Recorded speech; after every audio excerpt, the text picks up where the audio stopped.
Allahu Akbar, Allahu Akbar. Allah. Tapi coba yang ketiga, wa mimma razaqnahum yunfiqun, dan orang-orang yang mau menginfakkan sebagian hartanya. Wa mimma razaqnahum yunfiqun, dengan kata lain adalah tema tentang harta. Asyhadu an la Apalagi? ilaha illallah.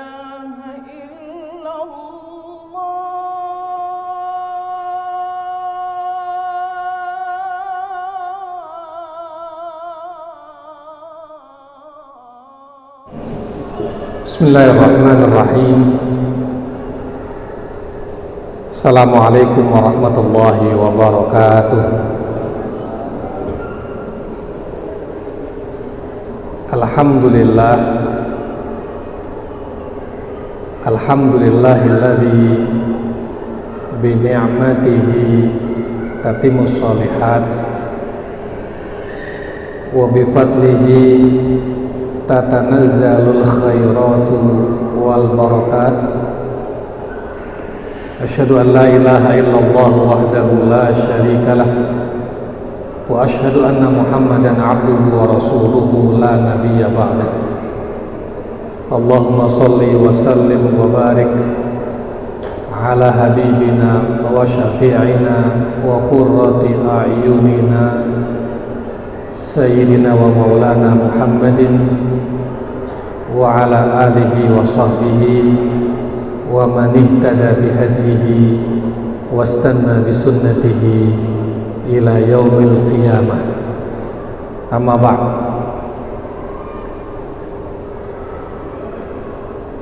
Para ulama, tuan guru, kiai, kalau di Aceh namanya tengku, yang kita muliakan, wabil khusus senior saya, guru saya Ustaz Fakhruddin, Tengku Kiai Haji Dr. Fakhruddin Lahmudin, yang baru saja hari ini tadi terpilih kembali menjadi Ketua Dewan Masjid Indonesia Provinsi Aceh. Terima kasih atas waktu dan kesempatan yang diberikan. Mohon izin untuk belajar berbicara di depan Bapak Ibu semua. Tadi beliau menyinggung tentang satu topik wakaf. Bapak Ibu yang dirahmati Allah, tema tentang zakat, infak, sedekah, dan wakaf adalah satu dari segelintir, satu dari sebagian kecil tema-tema penting di dalam Al-Quran. Itu masuk di dalam bab tentang harta. Yang kedua, kalau kita buka Al-Quran, maka kita akan mendapati halaman pertama adalah Al-Fatihah, Suratul Fatihah. Halaman kedua Mushaf Al-Quran adalah Surah Al-Baqarah, 5 ayat pertama. Saya ingin, mari kita simak bersama-sama. A'udzu billahi minasyaitonir rajim. Bismillahirrahmanirrahim. Alif lam mim. Dzalikal kitabu la raiba fihi hudal lil muttaqin.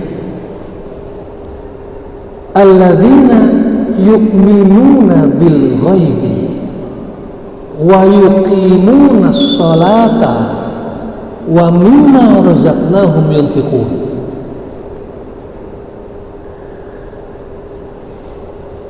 Kitab ini, Al-Quran, tidak ada keraguan di dalamnya, petunjuk bagi orang-orang yang bertakwa. Siapakah orang yang bertakwa yang ciri-cirinya disebutkan pertama kali dalam Al-Quran di halaman kedua, di ayat-ayat pertama Al-Baqarah? Pertama adalah alladzina yu'minuna bil ghaib, beriman kepada yang gaib. Ini soal keimanan, soal tauhid. Wa yuqimuna sholat, yang kedua mendirikan sholat. Ini adalah ibadah. Tapi coba yang ketiga, wa mimma razaqnahum yunfiqun, dan orang-orang yang mau menginfakkan sebagian hartanya. Wa mimma razaqnahum yunfiqun, dengan kata lain adalah tema tentang harta. Apalagi kalau bukan harta, ini soal infak. Banyak dari kita umat Islam tidak menyadari bahwa ternyata tema tentang harta itu ada di halaman kedua mushaf Al-Quran. Tema tentang harta ada di baris-baris pertama dari mushaf Al-Quran. Wa mimma razaqnahum yunfiqun. Itu dari sisi Al-Quran. Bapak Ibu yang dirahmati Allah, dari sisi hadis As-Sunnah An-Nabawiyah, 1 dari 10 hadis yang paling populer, 1 dari 10 hadis yang paling sering disebut oleh umat Islam selama 14 abad sejak zaman Rasulullah Sallallahu Alaihi Wasallam adalah hadis qala Rasulullah Sallallahu Alaihi Wasallam, idza matal insan, atau dalam riwayat lain, idza matat nu adam inqata'a amaluhu illa min salasa. Manusia atau anak cucu Adam kalau sudah mati, inqata'a amaluhu, semua amal perbuatannya terputus kecuali 3 hal. Apa yang dimaksud dengan inqata'a amaluhu? Yang dimaksud dengan inqata'a amaluhu, orang ketika hidup masih bisa sholat, begitu dia meninggal nggak bisa sholat lagi. Orang ketika masih hidup masih bisa beraktivitas, tapi ketika sudah meninggal dia sudah nggak lagi bisa beraktivitas. Inqata'a amaluhu illa min salasa, kecuali 3 hal. 3 hal itu, Bapak Ibu, apa yang disebut? Shadaqatin jariyatin, au ilmin yuntafa'u bihi, au waladin salihin yad'u lahu. Orang kalau mati semuanya terputus kecuali 3 hal: sedekah jariah, ilmu yang bermanfaat, anak soleh yang mendoakan. 3 hal ini yang disebut pertama kali oleh Rasulullah apa? Shadaqatin jariyah. Shadaqatin jariyah tema apa? Harta. Jadi sebetulnya menurut hadis ini, kalau orang meninggal dunia terputuslah amal perbuatannya kecuali hartanya yang pernah dia infakkan. 1 dari 10 hadis yang paling populer. Itu dari Al-Quran, dari sunnah, hadis. Mari kita lihat dari sisi yang lain. Rukun Islam ada 5: syahadat, sholat, puasa, zakat, haji. Dari 5 rukun Islam itu, 2 diantaranya pelaksanaannya memerlukan dukungan finansial. Orang syahadat nggak perlu finansial, orang sholat tidak perlu finansial, orang puasa tidak perlu finansial. Tapi zakat adalah ibadah yang kaitannya dengan harta. Haji adalah ibadah, walillahi 'alan nasi hijjul baiti man istata'a ilaihi sabila. Haji diwajibkan bagi orang yang mampu. Istita'ah, man istata'a ilaihi sabila, mampu di sini antara lain mampu dari sisi harta untuk bekal pergi haji. 2 dari 5 rukun Islam terkait dengan harta. Halaman kedua Al-Quran bicara tentang harta. Wa mimma razaqnahum yunfiqun. Hadis yang populer disebut oleh umat Islam sepanjang 14 abad adalah idza matal insan, yang diantaranya shadaqatin jariyah, soal harta. Apa artinya? Tema tentang harta adalah tema besar, tema penting, dan tema yang ini perlu dipahami oleh kita semuanya.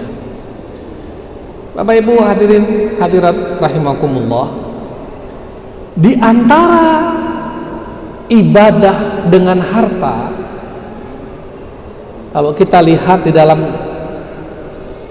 kitab-kitab fikih ada banyak. Az-zakah, zakat, infak, sedekah, hibah, wasiat, waris, wakaf. Itulah tema-tema tentang harta. Waris, hukum waris itu sangat terkait dengan harta. Hukum wasiat terkait dengan harta. Hukum hibah terkait dengan harta. Apalagi zakat, infak, sedekah, apalagi wakaf. Bagaimana Rasulullah dan sahabat-sahabat beliau dan ulama-ulama setelahnya, at-tabi'in wa tabi'ut tabi'in, memahami wakaf ini? Bapak Ibu yang dirahmati Allah, sejarah peradaban Islam sepanjang 14 abad, kalau boleh dikatakan, itu adalah peradaban wakaf. Tidak ada peradaban Islam yang tidak ada jejak wakafnya. Sebut di mana ada peradaban Islam yang di situ tidak ada wakafnya? Tidak ada. Dimulai dari, katakanlah, Masjid Quba, wakaf. Masjid Nabawi, wakaf. Masjid Nabawi zaman Rasulullah Shallallahu Alaihi Wasallam itu luasnya hanya 35 kali 35 meter. Baru setelah perang Khandaq, setelah tahun ke-7 Hijriah, karena semakin bertambahnya kaum muslimin di Madinah, diusulkan Masjid Nabawi diperluas. Maka diperluas menjadi 50 meter kali 50 meter. Perluasan dari 35 kali 35 menjadi 50 kali 50, itu diantaranya adalah wakaf rumah rumah-rumah sahabat Nabi radhiyallahu anhum ajmain. Berkembang.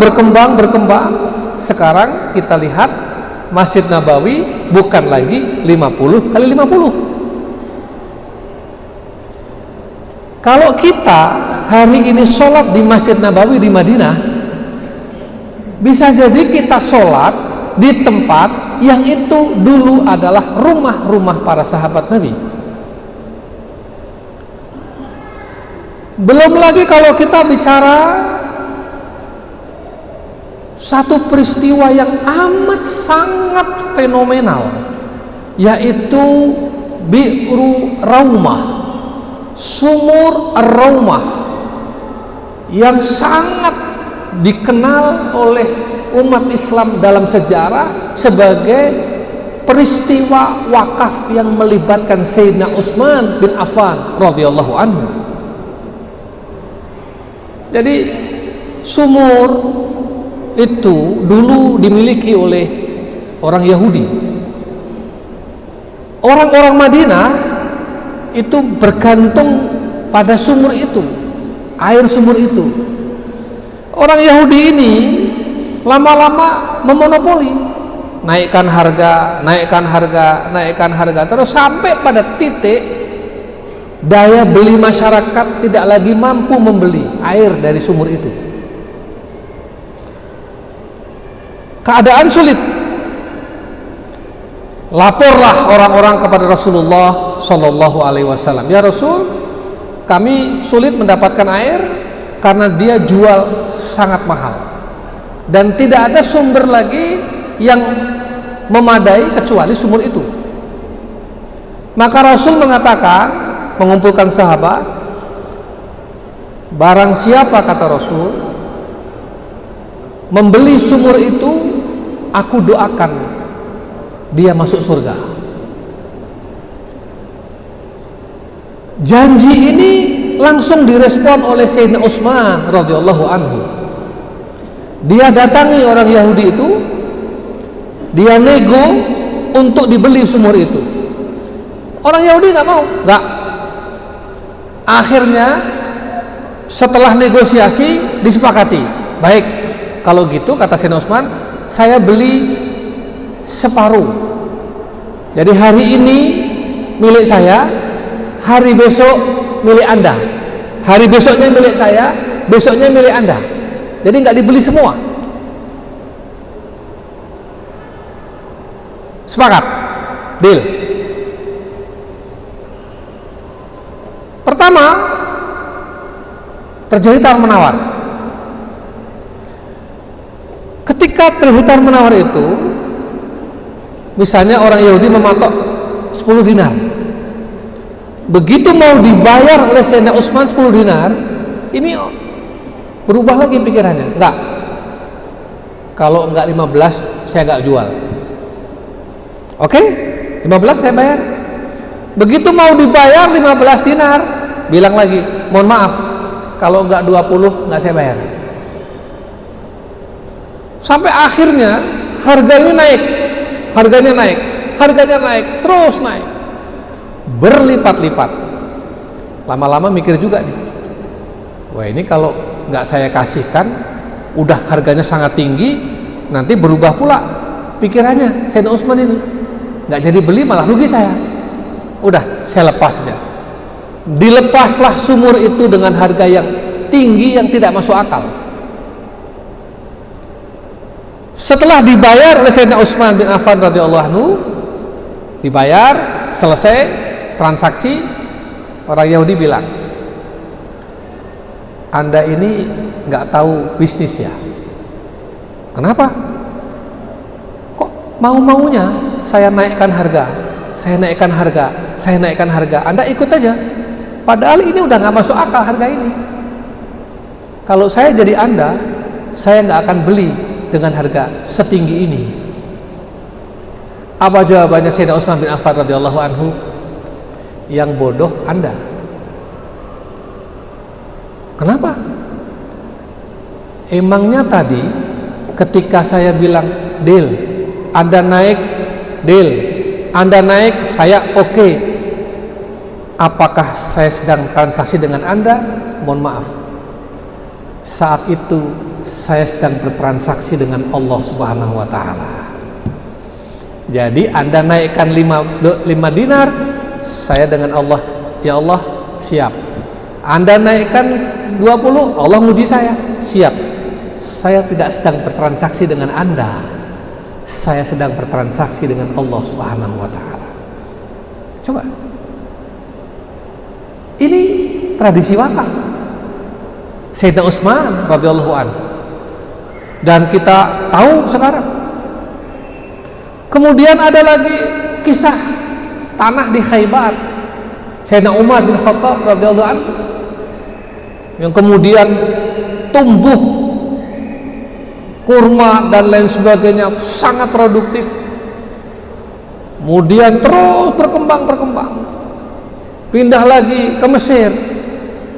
Kalau kita lihat di Mesir, Bapak Ibu sekalian, ada satu lembaga pendidikan yang hari ini usianya 1080 tahun, lebih dari 10 abad. Apa namanya? Al-Azhar. Al-Azhar itu dimulai dari sebuah masjid, dari sebuah jami', sekarang menjadi jamiah, universitas. 10 abad yang lalu. Kenapa Al-Azhar bertahan sampai ribuan tahun? Karena wakafnya. Saya ingin loncat dari zaman Nabi ke Al-Azhar ke Indonesia, Nusantara. Di Indonesia ini masjid-masjid, lebih dari 900.000 masjid yang terdata di DMI, itu hampir semuanya itu berdiri di atas tanah wakaf. Meskipun nggak semua, tapi hampir semua. Jadi tidak mungkin, saya ingin sampaikan, tidak mungkin membicarakan bangunan peradaban Islam tanpa membicarakan wakaf di dalamnya. Bapak Ibu yang dirahmati Allah, wakaf di dalam tradisi Islam sepanjang 14 abad itu menjadi instrumen pemberdayaan dan kebangkitan ekonomi umat. Sampai pada masa Turki Utsmani abad ke-19, runtuh 1924 Turki Utsmani itu. Sampai kira-kira 1 abad yang lalu itu peradaban wakaf masih luar biasa. Bahkan Oxford di Inggris ketika perang salib datang ke Palestina, mau menguasai Palestina, nggak bisa. Kenapa? Karena pada waktu itu Palestina amat sangat maju peradabannya, dan ternyata peradaban wakaf. Jadi dokumen Endowment Fund Oxford Raja Edward II itu inspirasinya dari Mitsaq al-Waqf yang ada di Palestina. Bapak Ibu yang dirahmati Allah, kembali ke wakaf sebagai instrumen. Ada wakaf yang menghasilkan bentuk fisik, masjid, madrasah, sekolah, panti, rumah sakit, sampai terakhir di abad ke-19 umat Islam itu masih punya anggapan begini. Umat Islam itu dari lahir sampai meninggal tidak mungkin tidak ketemu wakaf. Ini ada sebuah ungkapan, anekdot. Lahir di rumah sakit wakaf, tumbuh sekolah dari mulai PAUD sampai perguruan tinggi, sekolahnya dari sekolah berbasis wakaf. Selesai sekolah, kerja di perusahaan wakaf. Naik kereta, keretanya wakaf. Dulu ada kereta yang menghubungkan antara Hijaz di Saudi Arabia dengan Turki, itu kereta wakaf. sakit masuk rumah sakit wakaf, belanja di pasarnya wakaf, dan pada akhirnya meninggal dunia dikuburkan di makam tanah wakaf.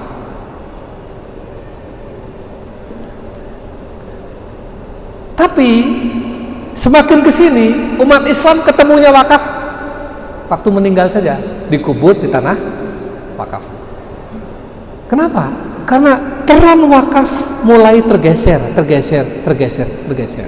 Nah, kita ingin wakaf ini kembali menjadi instrumen kebangkitan peradaban kita.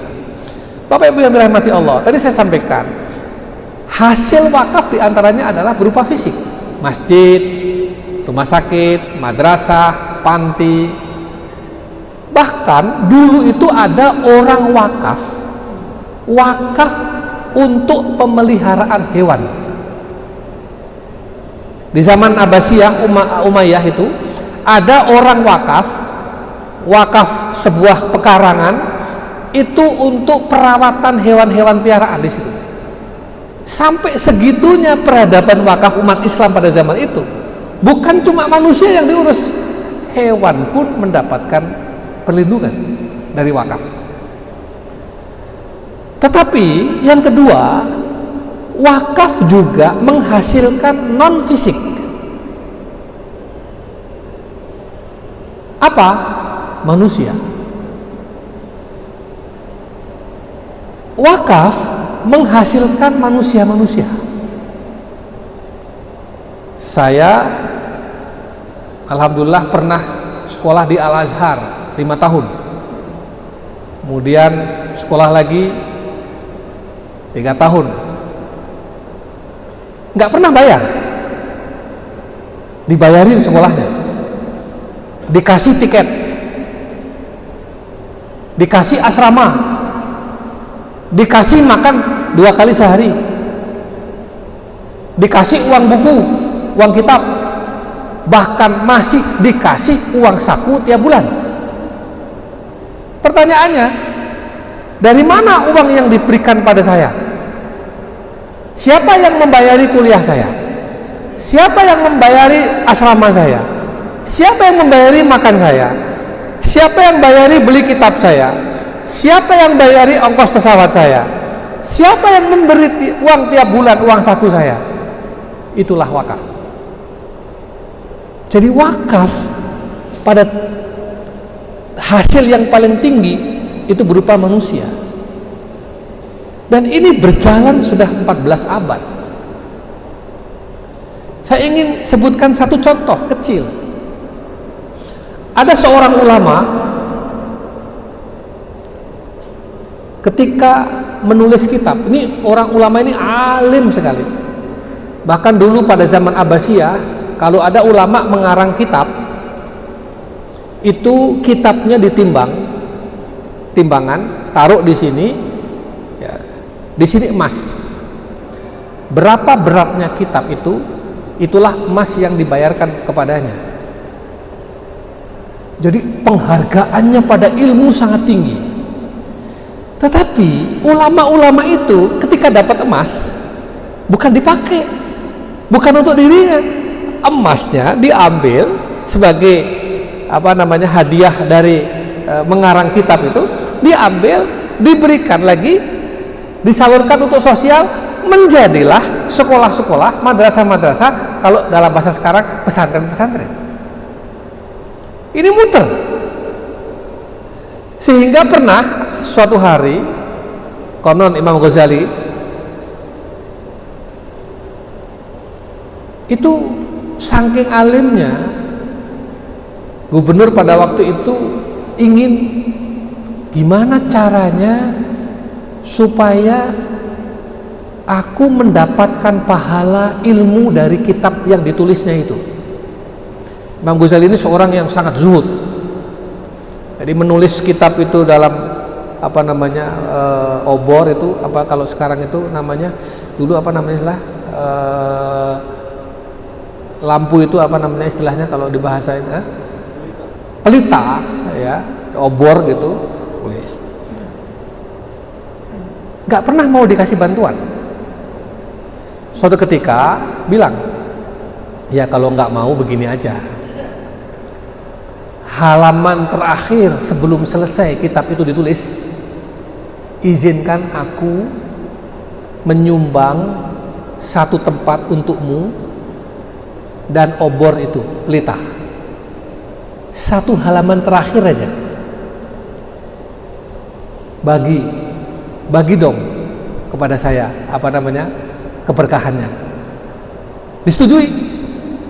Akhirnya halaman terakhir kitab yang ditulis oleh beliau itu adalah obornya dan tempatnya, kalau bahasa sekarang, wakaf. Siapa yang cerdik? Yang wakaf. Kenapa? Karena dia mengambil di ujung pahala itu, sehingga sekarang semua orang yang membaca atau belajar atau mengajarkan kitab Imam Ghazali, dia mendapat pahalanya sedikit, tetapi dampaknya sangat luas. Di Mesir ada namanya Asy-Syaikh Mutawalli Asy-Sya'rawi, seorang mufassir. Syekh Mutawalli ini nggak pernah ngarang kitab, tapi pengajiannya oleh muridnya direkam, ditulis, sekarang menjadi banyak kitab. Itu royalti dari kitab yang dikarang oleh Syekh Mutawalli Sya'rawi sebagian besar diwakafkan. Di antara wakaf dari royalti kitab beliau itu menjadi beberapa asrama di Al-Azhar, dan asrama itu saya pernah tinggal di situ. Bayangkan, asrama yang dibangun oleh seorang ulama dari hasil royalti kitab digunakan oleh para mahasiswa. Di tempat itu mahasiswa belajar, yang mahasiswa itu kemudian pulang mendirikan lembaga pendidikan, mengajar lagi, dan kemudian punya murid, mengajar lagi. Berapa pahala yang terus mengalir kepada beliau. Ilmun yuntafa'u bihinya dapat, sedekahtin jariyahnya dapat. Di Damaskus, kalau yang ulama kontemporer, ada namanya Profesor Dr. Syekh Wahbah Az-Zuhaili, seorang ahli fikih yang terkenal, yang mengarang diantaranya Al-Fiqhul Islami wa Adillatuhu, berjudul Tafsir Al-Munir dan seterusnya itu. Apa? Di antara royalti kitab-kitab beliau diwakafkan menjadi beberapa gedung yang ada di beberapa fakultas di Universitas Damaskus dan lain sebagainya. Nah, itu masih banyak lagi. Jadi wakaf ini peradaban yang luar biasa. Bapak Ibu hadirin hadirat rahimakumullah, di zaman ini model-model wakaf itu berkembang. Ada sekarang wakaf dalam bentuk pesawat terbang. Saya nggak sebutkan merek pesawat terbangnya, nanti dikira iklan. Ada sebuah maskapai di Timur Tengah yang setiap pesawat terbang take off, entah pesawat besar atau pesawat kecil, jarak jauh atau jarak dekat, itu ada 10 seat, 10 tempat duduk wakaf. Jadi kalau ada orang naik pesawat itu, ada 10 seat yang dananya menjadi dana wakaf setiap pesawat terbang. Ini mengulang lagi, ada dulu kereta wakaf, ada dulu rumah sakit wakaf, sekarang berkembang pesawat wakaf. Bapak Ibu sekalian, kalau Bapak Ibu pergi ke Mekah, keluar dari Masjidil Haram, ada hotel yang sangat besar yang ada jamnya itu, yang orang nyebutnya Zam-Zam Tower. Itu kalau Bapak Ibu perhatikan dari ujung menara sampai ke bawah itu ada 4 tulisan wakaf. Hotel itu sepenuhnya wakaf. Jadi kalau ada orang belanja di situ, ada orang menginap di situ, semua keuntungan hotel itu disalurkan untuk kepentingan wakaf. Betapa dahsyatnya wakaf itu menjadi kebangkitan ekonomi umat. Inilah yang nampaknya perlu menjadi perenungan kita, dan inilah yang mestinya harus kita bangkitkan kembali peradaban wakaf. Wakaf bukan hanya terbatas pada 3M, masjid, makam, madrasah, tapi wakaf hari ini bentuknya bisa sangat beragam sesuai dengan perkembangan zaman, dengan pendapat-pendapat yang tidak keluar dari pendapat-pendapat para fuqaha al-mustahidin al-a'immah al-arba'ah itu. Dan sekarang kita lihat di Madinah, kira-kira 200 meter dari Masjid Nabawi, Bapak Ibu akan lihat ada hotel namanya Hotel Wakaf Utsman bin Affan di Madinah. Bayangkan, itu adalah hotel yang dibangun dari hasil wakafnya Sayyidina Utsman berupa kebun yang terus mengalir sampai hari ini, yang sebagian diantaranya dibangun hotel, yang hotelnya ramai sepanjang tahun oleh jamaah umroh dan jamaah haji, yang hasil dari hotel itu disalurkan lagi ke seluruh dunia untuk kepentingan kemaslahatan umum umat Islam, pendidikan, kesehatan, ekonomi, dan lain sebagainya. Jadi Bapak Ibu sekalian, mari kita hidupkan lagi sunnah wakaf, karena wakaf adalah sunnahnya Rasul Shallallahu Alaihi Wasallam bersama para sahabat dan ulama-ulama tabiin, tabiut tabiin, dan seterusnya dan seterusnya. Saya kira itu mudah-mudahan wakaf bukan sekedar wacana, bukan sekedar bab dalam kitab-kitab fikih, tapi wakaf benar-benar dijalankan oleh umat Islam seperti halnya umat Islam menjalankan sholat. Wakaf menjadi sebuah tradisi, sebuah ibadah yang terimplementasikan dengan baik. Jadi kalau kita sholat udah biasa, umat Islam di mana-mana, jamaah banyak. Yang perlu kita kembangkan adalah tradisi zakat, infak, sedekah, dan wakaf. Dalam Al-Quran, amanu wa amilus solihat hampir selalu digabung, iman, amal soleh. Wa aqimus sholah wa atuz zakah hampir selalu digabung. Artinya ada dimensi vertikal hablum minallah, dimensi horizontal hablum minanas. Ada ibadah sholat vertikal, ada ibadah seperti zakat yang bersifat horizontal. Zakat, infak, sedekah, dan wakaf menjadi harapan kita untuk kebangkitan peradaban Islam di masa yang akan datang. Aku qouli hada, mohon maaf atas segala kurang lebihnya, dan mudah-mudahan bermanfaat. Aku qouli hada wa astaghfirullahaladzim li wa lakum. Wassalamualaikum warahmatullahi